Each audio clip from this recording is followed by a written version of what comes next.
Triangle கொஸ்டினில் first கொஸ்டின்ப்பா. In quadrilateral ACBD, AC is equal to AD and AB bisect angle A. Show that triangle ABC congruent triangle ABD. What can you say? BC and BD. இதுதான் question. So நம்ம அப்படியே picture போட்டுக்கலாம். ACBD இந்த AB என்ற line வந்து ஏவை bisect பண்ணுச்சுன்னா இந்த ஆங்கிளும் இந்த ஆங்கிளும் ஈக்குவல். அதனால் நம்ம ஆங்கிள் 1 ஆங்கிள் 2 ஈக்குவல் அப்படின்னு கிவனில் எழுதிக்கலாம்.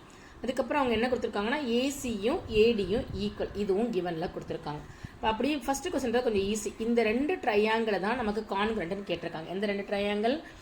ஏபிசி அப்படின்னா மேலே இருக்கிற இந்த ட்ரையாங்கிள், ஏபிசினா மேலே இருக்கிற இந்த ட்ரையாங்கிள், ஏபிடி அப்படின்னா கீழே இருக்கிற இந்த ரெண்டு ட்ரையாங்கிள். இந்த ட்ரையாங்கிள் கான்கிரண்ட்டாக இருக்கணும் அப்படின்னா நமக்கு என்ன ரூலில் இருக்குன்னு பார்க்கலாம். ஒன்றுனா அவங்க கிவனில் என்ன கொடுத்துருக்காங்களோ அதை வச்சு தான் நம்ம ப்ரூவ் பண்ணுவோம்.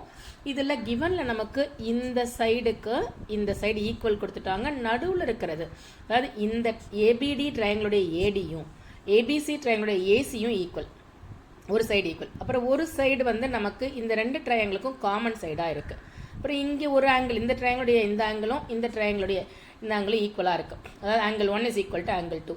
அப்போ இந்த ரெண்டு ட்ரையாங்கிளுமே சைடு ஆங்கிள் சைடு ஈக்குவலாக இருக்கிறதால நாம் அதை SASL கான்கிரண்ட் ப்ரூவ் பண்ணலாம். இதை நம்ம எப்படி எழுதணும், இதை நம்ம ஆக்சுவலாக முதல்ல கண்டுபிடிச்சிடுதோம். இந்த சைடுக்கு இந்த சைடு ஈக்குவல், ஏபி காமனாக இருக்குது, ஆங்கிள் 1க்கு ஆங்கிள் 2 ஈக்குவலாக இருக்குது. ஏன்னா ஏபி வந்து பைசெக்ட் பண்ணணும். கண்டுபிடிச்சா அது எப்படி எழுதுவோன்னு பார்த்தோன்னா அவங்க எதை ப்ரூவ்னு கேட்டிருக்காங்களோ அதை அப்படியே கமாவில் போட்டு எழுதிக்கணும். ஏபிசி கமா ஏபிடின்னு எழுதி ரெண்டு லெட்டர் தான் சைடு, ரெண்டு லெட்டராக செக் பண்ணணும். ஏபியும் ஈக்குவலா அப்படின்னா எஸ், ஏபி வந்து காமன் சைடு. இந்த ட்ரையாங்கிளுக்கு ஏபின்ற சைடு வந்து காமன் சைடு. அடுத்ததான் பிசி இஸ் ஈக்குவல் டு, அடுத்த ரெண்டு லெட்டர் தான் செக் பண்ணணும். ஆக்சுவலாக பிசி இஸ் ஈக்குவல் டு பிடி நமக்கு கிவனில் கொடுக்கல, ப்ரூவில் தான் கேட்டிருக்காங்க. அதனால கொடுக்காததை எழுதக்கூடாது. நம்ம கிவனில் கொடுத்ததை மட்டும் தான் நம்ம எடுத்து எழுதிக்க முடியும். இப்போ பிசி இஸ் ஈக்குவல் டு பிடி நம்ம எழுதக்கூடாது. அடுத்து இந்த ரெண்டு லெட்டரை செக் பண்ணணும். ஃபஸ்ட்டு ரெண்டு லெட்டர், அப்புறம் செகண்ட் தேர்டு லெட்டர், அப்புறம் first third. AC is equal to ஏடியா, ஏசி இஸ் ஈக்குவல் டு ஏடின்றது கிவனில் கொடுத்துருக்காங்க. அதுக்கப்புறமா angle 1 is equal to angle 2ன்றது நம்ம கண்டுபிடிச்சி வச்சுருக்கோம். ஏன்னா ஏபி வந்து பைசெக்ட் பண்ணது, அதனால் angle 1 is equal to angle 2.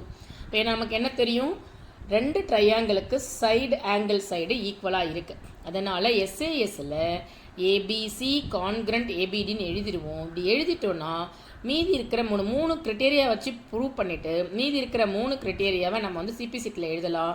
இவங்க கேட்டிருக்கிறத மட்டும் எழுதினா போதும். அதனால் பிசி இஸ் ஈக்குவல் டு பிடின்றது சிபிசிடி. இவ்வளோ தான்.